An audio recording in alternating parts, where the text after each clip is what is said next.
to the Impact Ripple podcast, the go-to source for hiring and leadership made simple, doable, and fun for visionary female business owners. I'm your host, Ashley Cox, author, certified HR expert, and founder of Sprout HR. And I believe that you don't have to change who you are to be a great leader, because you already are one. Join me as we kiss uncertainty and overwhelm goodbye and say hello to the support and tools you need to grow a profitable, sustainable, impactful team with more confidence and ease. On today's episode, I'm joined by Amber Gourley. Amber is a functional and integrative dietitian with a master's in clinical nutrition from East Tennessee State University. And she's the owner and founder of Heal You, a holistic wellness center located in Johnson City, Tennessee. With more than a decade of experience, Amber realized that the women she came in contact with were craving more personalized attention. And as she was able to spend more time with her clients, they consistently saw better results. As a result, she decided to leave the conventional medical system and open Heal You, where she and her team of registered dietitians serve women by empowering, educating, and coaching their clients to make positive and lasting lifestyle changes to improve their health. She has also spoken at multiple medical conferences and is a certified professional coach. Amber joins me for a conversation about the importance of taking care of our health and wellness as small business owners and leaders. We discuss the way that many women focus on taking care of everyone else, often at our own expense, and how that's holding us back from making the kind of progress and impact we want to have in this world. Amber shares how boundaries play an important role in our wellness as women and business owners, how to champion a healthier company culture, and she also shares simple, low-cost ways to support the health of you and your team that you can implement today. In a world that glamorizes hustle, this episode is a breath of fresh air, one that will encourage you to slow down, take care of yourself and your team, so that together you can have an even bigger impact in this world. Now, here's my conversation with Amber Gourley. Hey there, and welcome to the Impact Ripple, Amber. I'm so excited to have you join me today. I am super excited to be here, Ashley. Wonderful. So Amber and I live in the same town, and we've been friends for about 5 years now. And funny thing is, we actually met at the grand opening of another local business that was happening in town, and we just hit it off right away. So I really know Amber well. We're besties, and we talk about business all the time. And we have really had a lot of great conversations around health and wellness for leaders, for teams, and that's what we're going to dive into in our conversation today. But before I get too far ahead of myself, I'd love for you to tell us a little bit about your career path, Amber, and how you came to be doing this work. So good question. I am what we call a second career dietitian. So I actually came to become a dietitian a little bit later on. My first degree is actually in business and human resources, which is really what you and I connected on years and years ago.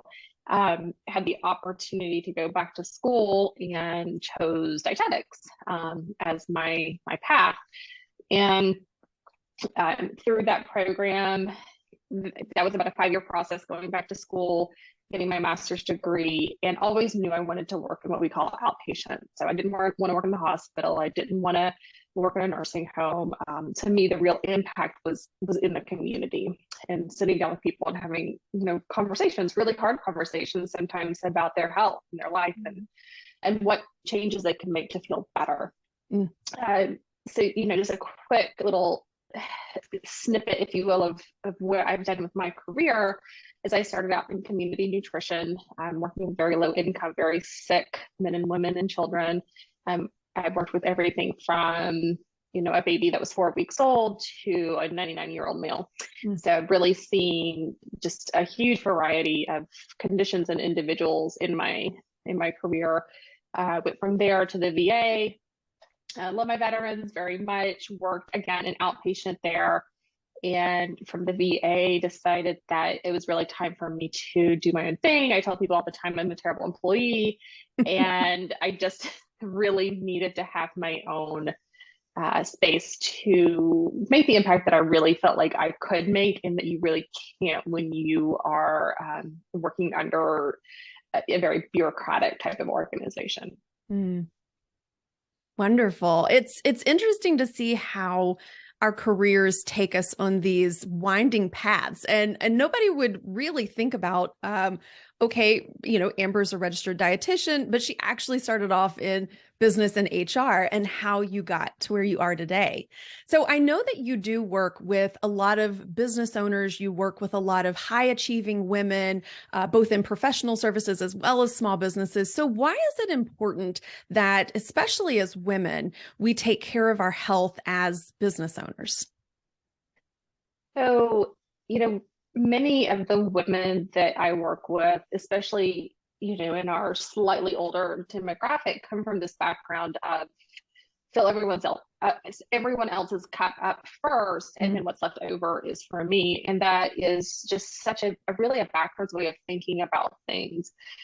We can make so much more progress, so much more momentum, have so much more impact when we take the time to make sure that we are okay first.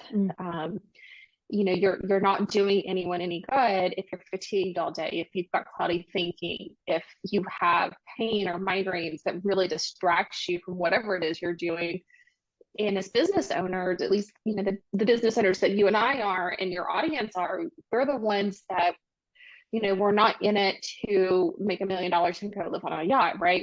We're in it to impact our communities, to employ members of our community, and really see them flourish as well. And how well can you do that when you're barely scraping by? Oh my gosh. And I've actually worked with Amber and her team on the dietetic side of the business. And I can tell you, as a chronic migraine sufferer, as someone who had a lot of fatigue and brain fog and things like that, it takes so much energy to think about those things and deal with those things in your day-to-day life, that it really does drain you in other areas and other aspects. So what are some of the things that you are recommending for women to help them start focusing on themselves as a priority? Because I know that is hard. Like, it's hard to say, I'm going to put myself first. So what's the first thing that you recommend that women do? Boundaries. Boundaries. Boundaries. That's actually a conversation usually in our first session. That is a conversation we have, because you will only achieve a level of success, a level of health, a level of happiness to the point where you're willing to set a boundary. And so, if you are willing to make 5 dinners and it takes you 3 hours, then that is going to impede your happiness, your health, your mental well-being. Not to mention, your ability to focus on anything else. And that's a bit of an extreme example, but I think it makes the point. Absolutely. Yeah. It's starting with something else that tends to be hard for a lot of women, is setting boundaries, right? We need a therapist in here for that part, but I know.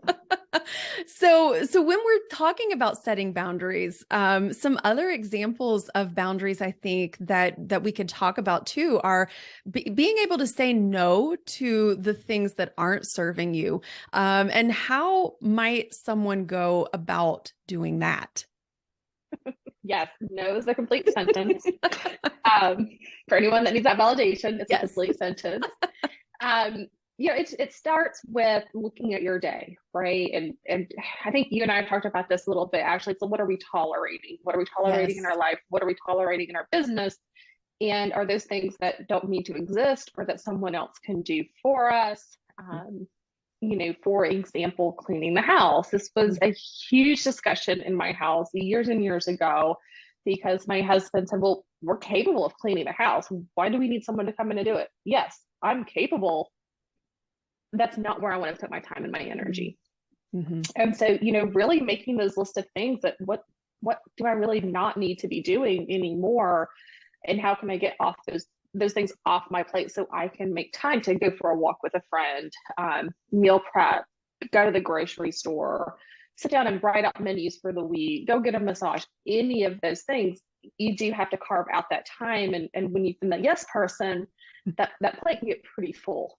And Oh my so, goodness. Yes, it can. And I think we feel an obligation to say yes to way more things than we actually have the capacity for. Would you agree? Do you see that in your work? yeah, for sure. I see a lot of our female clients, because that's primarily who I work with, Mm. who they're running all over the place. They've taken on a lot of tasks, a lot more than they should. Another good example is, I've seen my husband step into a role that was previously filled by a woman, and he's looking at all of the things he's expected to do, going, 75% of these she should have said no to begin with, but she didn't. She just kept saying Mm. yes, yes, yes. And no wonder she's burnt out. No wonder she left. So saying no, having good boundaries, it's so important. So important. And that's such an interesting perspective. Having a man come in behind a woman and say, wow, you shouldn't have been doing 75% of these things, and probably will not be doing those 75% of things Oh, I going can forward. guarantee you not. So it's looking at our roles, looking at our commitments, looking at the things that we've said yes to, and really assessing, is this leading to the kind of life that I want to be living? And if it's not, how can I reprioritize? How can I look at ways to take things off my plate, whether we just delete them altogether, we delegate them, or, we decide to push that project back or push that yes to a later date, because sometimes that's a possibility as well. Yeah. Yeah. I tell my clients a lot of time, either you make the conscious choice to give your body what it needs, Mm. or your body will force the choice later. And I guarantee you don't want to get to the second one, because at that No. point there's no going back, really. No. Well, and I think probably every woman who's listening can remember a time when she took on entirely too much.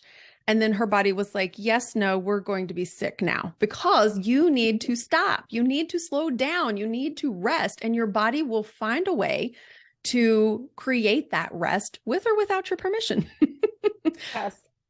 And I think from an entrepreneurial standpoint, right, because your audience is mostly small Mhm. business, I remember in the early, 2010 to 2015, it was very hustle culture, right? Very male, very bro, Mm. very work 1,000,001 hours. He Mhm. who shall not be named was very popular. And so we got in this mentality of, if we're going to make the money that the big boys are making, Mm. then we can't rest. We can't stop. We've got to work 20 hours. You have to hustle to build, build, build. Um, that is just not true. I mean, I run a multiple six-figure business, and yes, are there times I'll work on the weekends? Sure. It's mostly by choice. Mm. I don't stay up late at night. I don't get up at 6 in the morning. God, you don't want to see me at 5 or 6 in the morning trying to work. It's not going to happen. So you don't have to do those things to be successful. And I think part of it is that mindset shift too, of letting go of this hustle bro culture. It's not necessary to have a healthy, thriving business.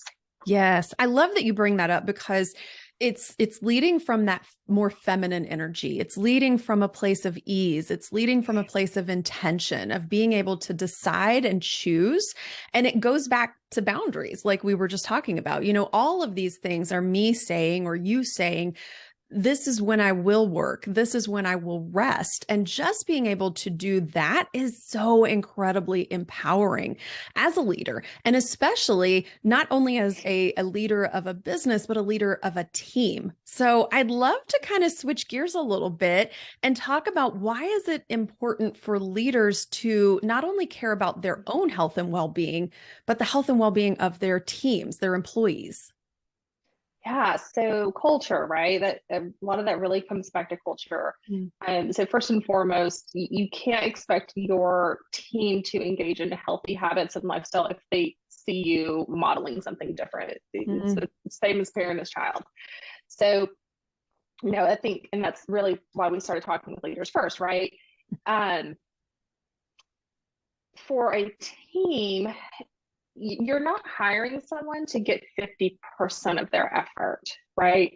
You're hiring someone for what they can bring to the table and what you can create together. And when someone isn't feeling well, when they're not taking care of themselves, when they're coming to work with a migraine, not only are you not getting 50%, you might be lucky if you're getting 25%. And, I think a lot of employers really overlook the financial benefits of having very healthy employees. And as a whole in this country, we're not very healthy. And I blame a lot of that on the historic emphasis on work and hustle in the workplace. Long before entrepreneurial, stuff really took off, but there's not been much priority there, unfortunately. Yeah. And one thing we talk about a lot, at least at Sprout HR and on this podcast, is that we need to look at our people as we're bringing the whole person to work. There is no such thing as work Ashley and home Ashley. It's Ashley all the time. It's Amber all the time. It's whoever that is on your team all the time. And so they can't just leave their sickness at the door. They can't just leave their stress at the door. They can't just separate their physical body from their mentality or their genius that they bring to work. So we have to really focus on making sure that we're creating spaces and environments and workplaces where people can be their whole healthy self. So I'd love to know, what are some ideas or suggestions that you have for how leaders can create a healthy workplace culture? Because that is such a newer thing, I think, that we're really starting to dive into. And today we have the opportunity to create radically different workplace cultures for our teams. Absolutely. So, interestingly enough, as part of this conversation, is that specifically your Gen Z and your millennials, and probably everyone that's going to fall below those generations, value wellness in the workplace.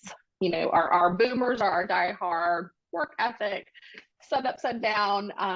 They don't quite see the value the way that the younger generations do.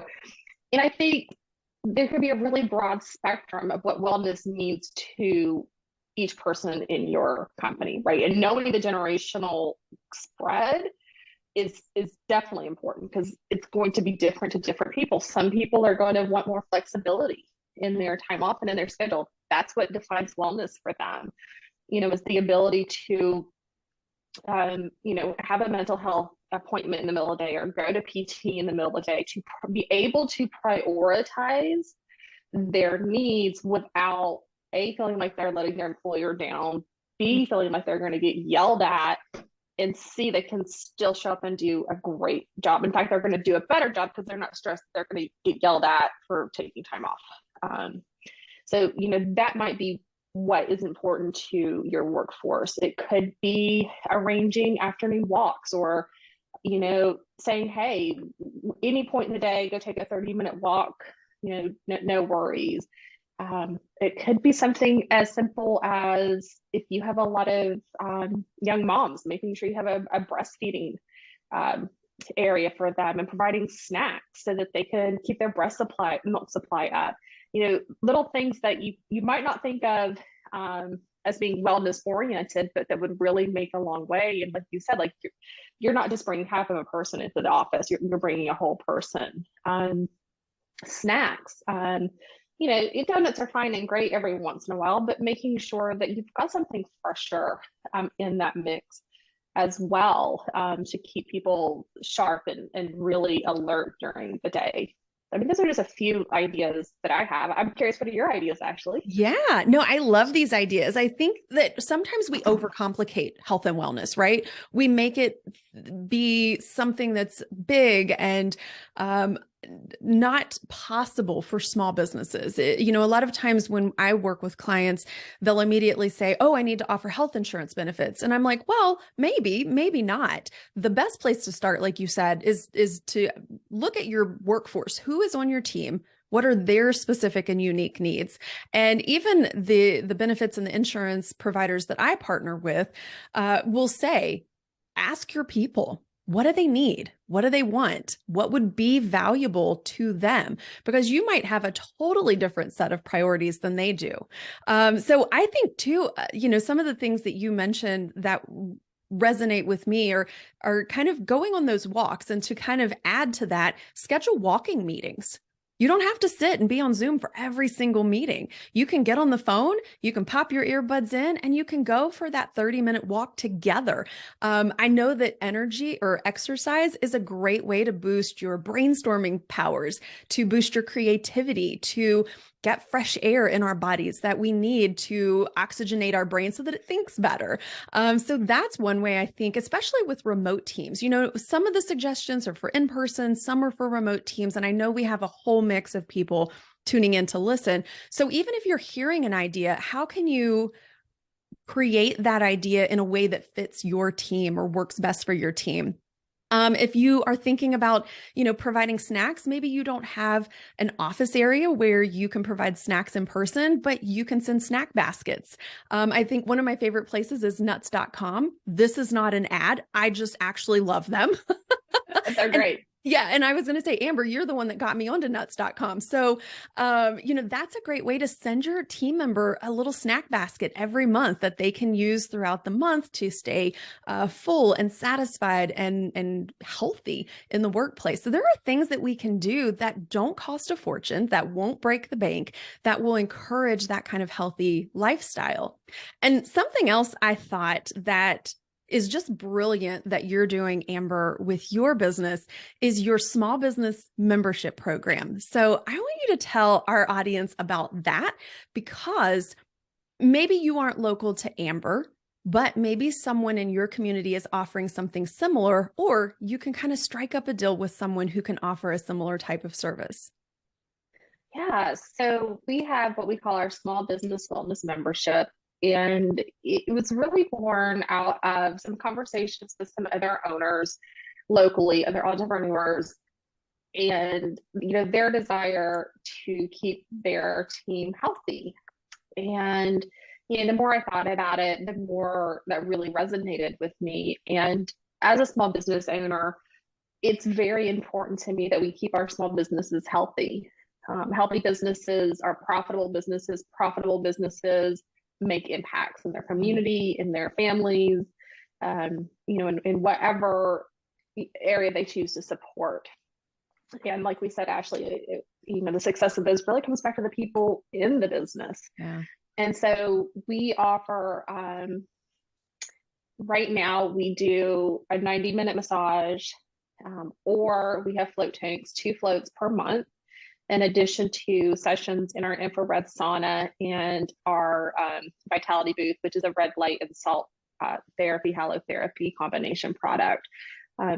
We also do a done for you meal plan that members can subscribe to. And it's something that small businesses can invest in for themselves. They can invest in for their teams. They can just offer it to their teams. They don't have to actually pay any portion of it.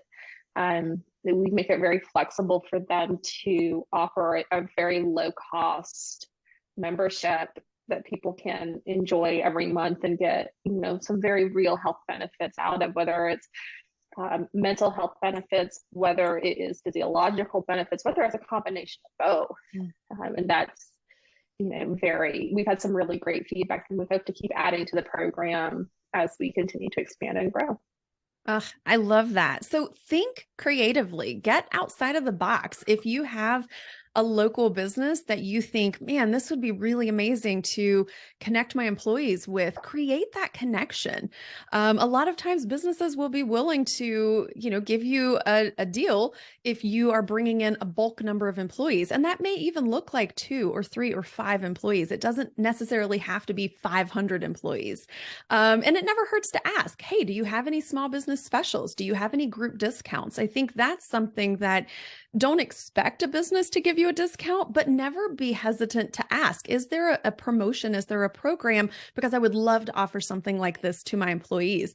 And I know, Amber, you really got that idea and that information from our community, from people saying, man, this would be something that I would really love to offer my employees. Yeah, I did.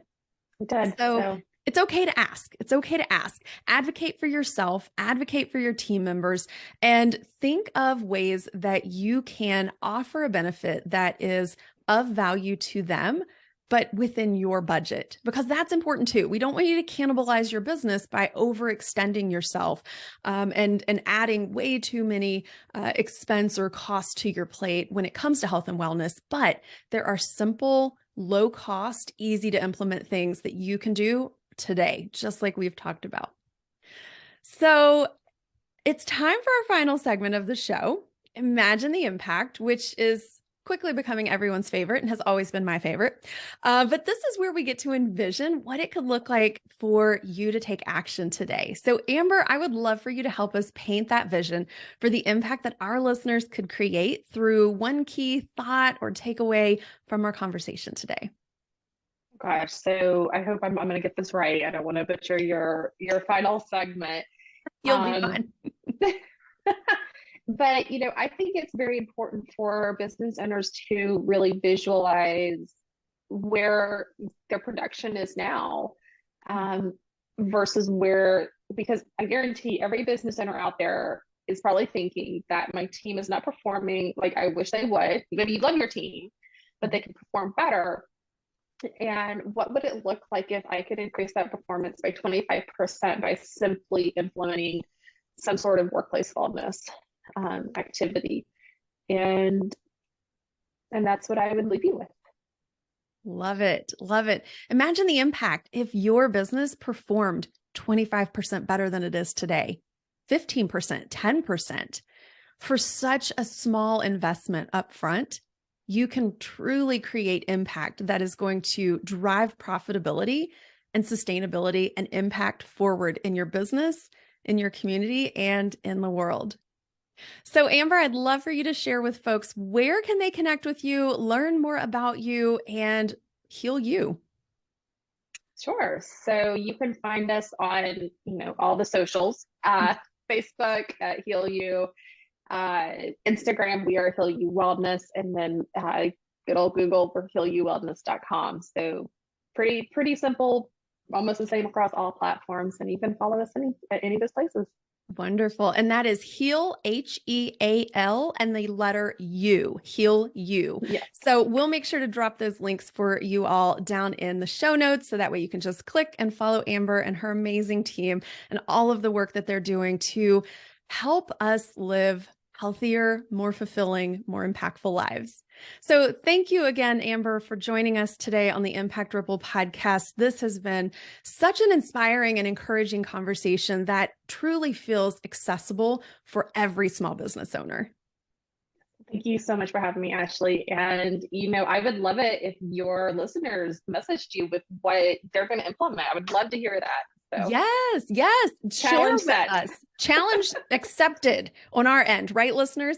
Share in the post wherever you're finding this, whether it's LinkedIn or Facebook or Instagram or all the places. Share what you're going to implement. We would love to know your takeaway, your ideas. If you came up with something different and you're interested and willing to share that with us, we would love to hear it. But for now, I hope that you at least are feeling inspired to start thinking about how you can implement a wellness culture to support the whole human that comes to work. As always, it's an honor and a privilege to be here with and for you on your leadership journey.